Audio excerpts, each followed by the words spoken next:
This is Reverend Joy, and now I have a message. Really, it's for my own sons, but how to know when they've met the one that they should marry, and what should it look like? What should it feel like? Now, I did find this article online from, you guessed it, eHarmony. It discussed unconditional love, and it is the most elusive relationship there can be between two adults. And there's a reason why.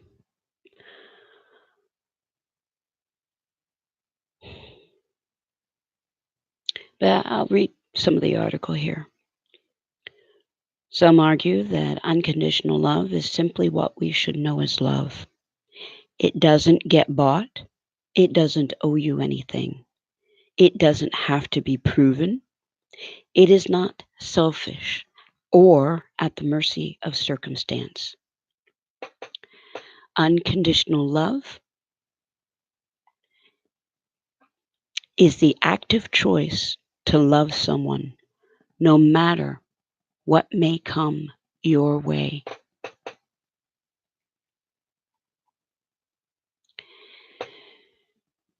Echoing those traditional wedding vows, it kind of remains in sickness and in health and doesn't waver when life gets tough. And yes, life will get tough whether you're rich, you're poor, you have a good job or not. All those things are temporary. But unconditional love should be there no matter what. In unconditional love, satisfaction comes from putting someone else first and prioritizing their health and happiness with no expectation of reward for yourself. Experts agree that this is only possible if you first practice unconditional love with yourself. If you know you're worthy of love and see value in yourself, you won't be dependent on your partner for your sense of self worth. And I'll also say here, your desire to provide unconditional love is not and should never be an excuse to stay in an unhealthy relationship. Because even when you love someone wholeheartedly and accept them for who they are, healthy boundaries are essential. You can love someone regardless of circumstances and regardless of how they treat you. But if your unconditional love might cause your death or the death of your child, don't stay. Sometimes loving someone also requires making tough decisions and letting them go. So, how can you recognize that you found unconditional love? Well, the first 32 here are from the article. When you admit your failings, your partner doesn't shame or judge you. 2, when you get vulnerable, your partner responds with empathy and encouragement and tries to allay your fears. 3, you can tell each other the truth even when it's uncomfortable. 4, when you wrong each other, you actively pursue restitution and the rebuilding of trust. 5, you can forgive each other freely. 6, you don't pick fights about petty things or hold grudges. Even when arguing, you respect each other and aim for a healthy resolution. And if you have problems with number 6, there's books that literally tell you how to fight fair if you grew up without a model for that. Well, I'll come back to that at the end. I'm going to butt in on all these. but I'll leave. You don't feel like you have to prove yourself or your love to your partner. Remember, double negatives, double negative sons. Remember what that means. Your partner genuinely puts your needs first without the expectation of getting anything in return. 9, your partner's selfishness inspires your own. Their selflessness. Think about what that might look like. Does it make you want to do the same? It should. 10, you can let down your guard and be completely yourself and in front of your partner. Yes, that means if you're a geek, you can be a geek. Anything. 11, your partner can let down his or her guard in front of you. That means if that might be a man that can cry or a woman, yeah, she'll hit the karate target. You won't seek to embarrass your partner in front of anyone else, no matter what they do. 12, your partner encourages and inspires you to be the best version of yourself. Do they want you to improve? Do they want you to have a better job? Yeah, that's what you look for. 13, you both see each other's full potential and also are each other's greatest cheerleaders. 14, you celebrate each other's successes and get through hard times working as a team. 15, you feel deep empathy for your partner. 16, even on bad days, you trust that your partner loves and accepts you for who you are. Because when you're in a relationship, there are going to be days that are they're not perfect and they're not supposed to be. Every day can't be perfect. We're human. 17, you sense that your partner wants to pursue the same things you're passionate about. You can take risks then and know that they're in your corner. 18, you feel safe. You feel at home when you're with your partner. 19, your partner doesn't just listen when you talk about your anxieties. He or she encourages you to do so. And this is with the expectation that no matter what you tell them, they don't exploit it. 20, you are both fully yourselves when you're together. 21, you bring out the best in each other.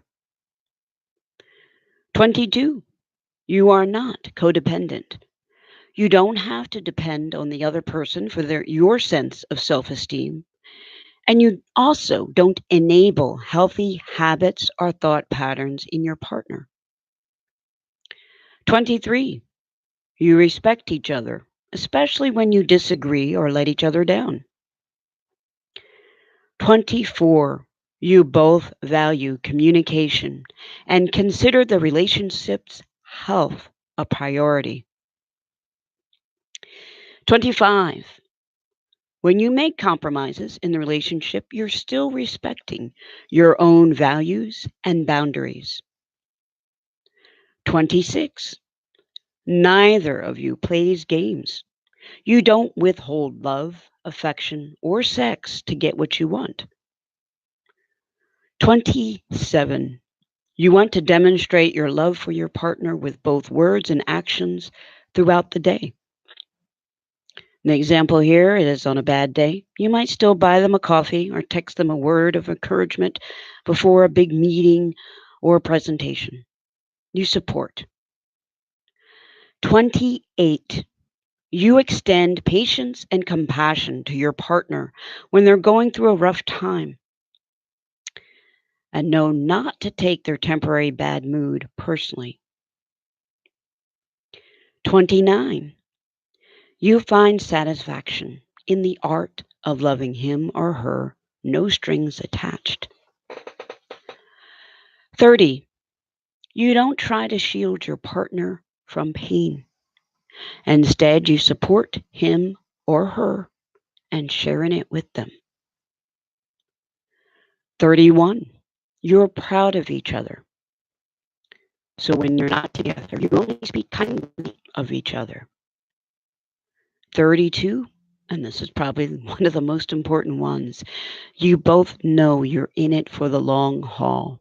You want to grow old with your partner and are ready to die together, no matter what the future holds. So, yes, that's a lot of important things that if you have not discussed this, you probably should not get married. There's whole other realms of relationships. There's sacredly relationships and other spiritual relationships that are, well, they make unconditional love a little bit more challenging, but it's to practice. It's because the unconditional love has a greater purpose. So if you think you've found unconditional love and you find this message and I'm still alive, yes, I can marry you. I will give you the ceremony that will allow you to share a lifetime together. Because that is one of the most important things we need to do as human beings to have self realization. We are made in the pattern of God. And yes, God has a wife. There's a God and a goddess that are together. They are the blueprint for our human existence. And even if you're gay, guess what? Unconditional love still matters for you. And now that we live in Kali Yuga, sex within marriage is better than casual sex with anyone that walks along. So, yes, to further the end of Kali Yuga, I will marry you. I don't care if you're a regular couple. I don't care if you're homosexual. All I care is that, well, you should be legal. And no, I don't support your many wives or many husbands because that's not what God asked either. So if you're interested in a wedding ceremony, again, leave a message in the comments and I will let you know how to contact me. At the current moment, I can only marry people in Duval County. Um, I am ill, so I can't travel far. I have mobility issues, but if you get married on the sand, I can be there. I want you to know I love you, and I want my sons to know that they can trust God if they listen. They can avoid some of the mistakes with relationships and marriages that I've made if they listen. Some of these things about unconditional love, you'll notice I didn't say it there, but I want to tell you all of those things in that unconditional love, that's things you can find out before you have sex with a person. Because once you've had sex, you become a family, and it puts women and children at risk if there's not going to be marriage. So try to hold on to the people that provide unconditional love and let go of the rest because there's a lot of people out there in the world. We're what at the great overpopulation. So let's make the existing population, the future population, happier. We need happy families, not broken families. So judging before you have sex, before you have an accidental pregnancy, before you adopt, before you commit with the rings, the ceremony, anything, know that person. Know them better than anyone else in the world because you will be spending the rest of your life with them and you should. That's what you want to look for. So, sons, I hope this message will find you when you need it. And if you're listening along, well, thank you. Thank you too.